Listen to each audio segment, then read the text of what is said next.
and friends, Shabbat Shalom, greetings to you all. Congratulations go to Ellen, who immediately understood the alien language I was speaking last week. If nothing more, I love confirmation that at least one person got the memo. And if my memory serves me well, she says trip coming up pretty soon to see the last member of a family. And that will be a very special trip, so travel safe. I hope you're all having a fantastic spring, although it's kind of winter again up here in the Northeast. As we begin the countdown to the holiest day of the Torah, the festival of unleavened bread, and we'll talk much more about it as we get closer over the next couple of weeks. But I also want to remind you that you're all special. You're all blessed. You're all free thinking, feeling, and being, and capable of independent decisions. Take your own leaps of faith and do not let the dogma and beliefs of others undermine your personal experience and perception of reality. And a special greeting and my heartfelt welcome goes out to Mike. I am so glad that you've been enjoying our presentations, and I hope you continue to. And anyone brave enough to ask to be put on the mailing list during these dog days of Torah is more than welcome. And those of you who continue to listen or watch as we climb deeper into the priestly book of rules deserve a reward. Thank you for persevering, and I will continue to find little things to make what really seem to be tedious priestly instructions relevant and meaningful, and hopefully just a little bit more entertaining for you. And speaking of rewards, thanks to those of you who asked for the New Year booklet so that you can chart the year. I know you will take the suggestions for each of the days and apply them to your world and take control. And some suggested that I just send it out to everyone, so that is exactly what was done, and I apologize to those of you who received it more than once. Read it, fill it in, give it to your friends, delete it. The choice is yours. Friends, it seems like a lot of people are concerned with what seems to be very negative energy all around. And one of the things that I find so many get distressed about is when they feel the world is spun out of control. They become overwhelmed and reactive instead of proactive. It certainly can happen almost any time, any place, and we feel we are floundering. But the secret to righting the ship is to recognize it, chunk things down to manageable size, take a deep breath, and put yourself back in control, bit by bit. Do not forget you have that place, that special place, that slice of paradise that you created, waiting just for you, containing all the things that you need, you want, to make it yours, where you can go anytime, just by taking a deep breath. It is a wonderful tool for you to use, a place to examine life. Get insights to problems, to ponder, to dream, to heal. Speaking of healing, thank you all for sending your thoughts, suggestions, and well wishes out to Mordechai, to Sherry, and to any you know in need of healing. And my thoughts and prayers go out to my friend Eliza, whose mother had a stroke, and a very good friend's son, Benjamin, still not fully recovered from his surgery. They both could use some extra benefits of healing energy and good wishes. May the source of strength who bless the ones before us help us find the courage to make our lives a blessing and bless those in need of healing with the renewal of body, the renewal of spirit. The healing energy you send out to the world heals the world. Comes back to you. So keep sending whatever good you can to those in need. It envelops the world in love, and like a boomerang, it does come back. Well, friends, spring always signifies certain things to me. Of course, it means Passover is upon us with the festive special meal called Seder. Masters Tournament, love is in the air. And it was the beginning of baseball season the other day, which means that the real spring is pretty close. As John Fogerty put it, well, to beat the drum and hold the phone, the sun came out today. We're born again, there's new grass on the field. Put me in, coach, I'm ready to play today. Put me in, coach, I'm ready to play. Look at me, I can be center field. You can all be center field. Willie Mays, Joe DiMaggio, Mickey Mantle, the greats of baseball have nothing on any of you. Well, Happy New Year, everybody. This is some Parsha to read to inaugurate the year. In a normal year, this and next week's Parsha are read together, but in leap years, they are not. Now, I don't know if that's good or bad. If they were read together, we'd spend a little bit less time on them, but there is a reason for everything. To everything turn, turn, turn, there is a season. Turn, turn, turn, and a time to every purpose under heaven. Did anyone sing Early Dylan better than Roger McGuinn and the Byrds? I don't think so. And wouldn't it be great to know every purpose under heaven? Well, you can. Do not forget, this is the 1st of Nisan, the 9th of April this year. And friends, the 1st of Nisan begins the year. Exodus 12:1. Va'e'amer Adonai el Moshe va'el Aaron. And the Lord spoke to Moses and Aaron in the land of Egypt, saying, this month shall be for you the beginning of months. It shall be the 1st of the year to you. It shall be the 1st of months. That's interesting. Of course, most people in the modern era simply view the entry into the month of Nisan as the 2-minute warning before Passover. Except instead of 2 minutes, it's 2 weeks. See, Passover's on the full moon of Nisan, and we're at the new moon. So that's coming in about 2 weeks. So you better think about cleaning the place up, going to the store to buy some matzah, maybe thinking about staying on the proposed menu of unleavened bread, but then thinking how it really does not work that well with our normal foods. Checking to see what nights are Seder nights and where we're going. Where are we hosting? And friends, that's a very odd way to prepare for the Torah's holiest day of the year. And as I said, we will talk more about it. But friends, it's the first day of the year, the beginning of your annual chance to create the life you want. So create the life you want by creating the year you want. You are the crown of creation. You are the crown of creation, and you've got no place to go. You are the crown. You're the top. There is nowhere to go. So where do we go? Well, this is the beginning of the dermatological disorder section of the Bible. Tatzariah, she will bear seed. Now, this is the second parsha that deals with menstruation. The first was Rachel hiding the teraphim from Laban, and this is the first law dealing with the natural rhythm of womanhood and the truest rite of passage there is, one which many still consider a contamination. Now, this is a very strange parsha because of its implication that a woman giving birth has committed a sin. Wow, what a thought and what a legacy. The sacrifices after childbirth remind us that the act of giving birth is itself a miraculous encounter with divinity. And congratulations go to Lindsay and Mark, who are in the midst of that divine encounter. It's not to be regarded as just ordinary life.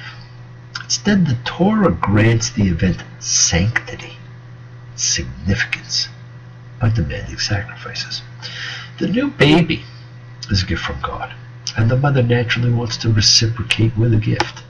She brings a burnt offering and a sin offering as her gifts to God who blessed her with a child. And we're going to talk about that horrible choice of term, sin offering. After the mother's days of purification were completed, she was readmitted to the tabernacle and the sacrificial service. At the same time, she was required to bring a burnt offering and a sin offering to the Lord. Leviticus 12:6. And when the days of her purification had been completed, whether for a son or for a daughter, she shall bring a sheep in its first year as a burnt offering, and a young dove or a turtle dove as a sin offering to the entrance of the tent of meeting to the Kohen. Now, the sin offering seems troubling to me. Did the woman sin by having a baby? On the contrary, she was fulfilling the commandment to be fruitful and multiply. So why did she need to bring a sin offering? Well, where do we go when we have a question we can't answer? We go to the Talmud. The Talmud explains, and I know it's not supposed to be funny, but I love some of these explanations. Anyhow, the Talmud says that when a woman is in the pain of childbirth, she might inadvertently curse her husband or take a vow never to let him touch her again. And because of that, she must bring a sin offering to exonerate herself from her rash vow or her resentful thoughts. Now, while women who've gone through the pain of childbirth may concur with some of the sentiments, this is hardly a credible interpretation. Now, a simpler explanation, I think, and again, this is just my explanation, is that a sin offering were often brought for purification purposes. Now, when that happened, the sin offering was not punishment or consequence of iniquity. It was simply part of the purification ritual. Now, along similar lines, a person who suffered an unnatural bodily discharge and a person being purified of leprosy also brought sin offerings, neither of which either are sins. This is a book of rules, not a book of explanations. So we're not going to find that many explanations here. So I try and find explanations to help you make more sense of what is there. And in a rule book emphasizing specifics, and that's all this is. The rule says the impurity of the woman literally in 30 days and 3 days. Now, when one adds the initial 7 days, the total period during which the woman is to avoid contact with consecrated things while she goes through the ritual of purification is the formulaic figure of 40 days. Very powerful biblical number. Now, the blood of the first 7 days is considered impure. Afterwards, her blood is deemed pure, but she must remain in this state for 33 days before she is freed of the impurity contracted at childbirth. Now, on a mystical level, the mother's 40-day journey through ritual and fitness is like a microcosm for her baby's own odyssey through life. See, 40 days, an embryo's heart has gone from being a single tube to a 4-chamber organ that pumps blood around their body. Their heartbeats are discernible by an ultrasound. Their skin is in place, covering the vital organs, liver, kidneys, lungs, all in place. Hands and feet developing. It's real. The notion that the blood of childbirth rendered the woman ritually impure was widespread in the ancient world.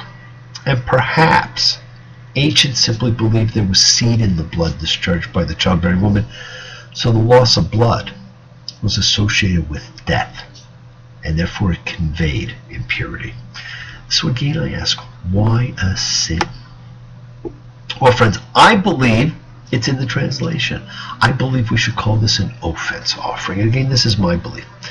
The present situation is a deliberate instance of why it is misleading to render the Hebrew chatat, as pretty well every English version of the Bible does, as sin offering. And I can't think of a translation that doesn't say sin offering. So it's me versus all the other translations. Surely the childbearing woman has done nothing that can be called a sin. The state of ritual impurity, however, imposed on her by biological circumstances, makes her a potential source of violation of the sanctum, which would be an offense to the cult and to its divine object. And so she is required to present an offense offering that will mark the completion of her period of purification. Sin is a powerful word. The Catholic Church gave us a list of 7 that we tend to fall prey to: envy, gluttony, greed, lust, pride, sloth, wrath. And I probably have enjoyed them all. Certainly bearing a child is not one, but this has helped perpetuate a parochial view towards sex and towards women.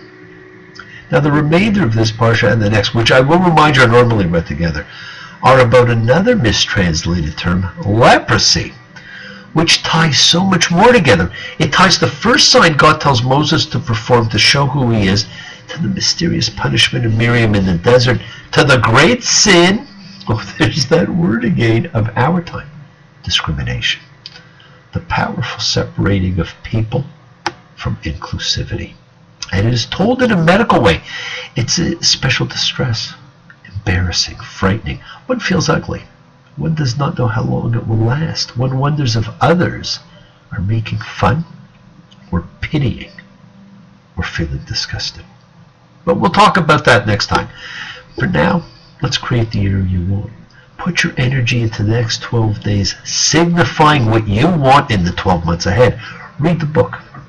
If you have questions, send me an email. And of course, the beauty of it is, in 6 months at the next equinox, if it has not gone how you want, you get a do-over. The true miracle of Rosh Hashanah and Yom Kippur, and we'll talk about that then.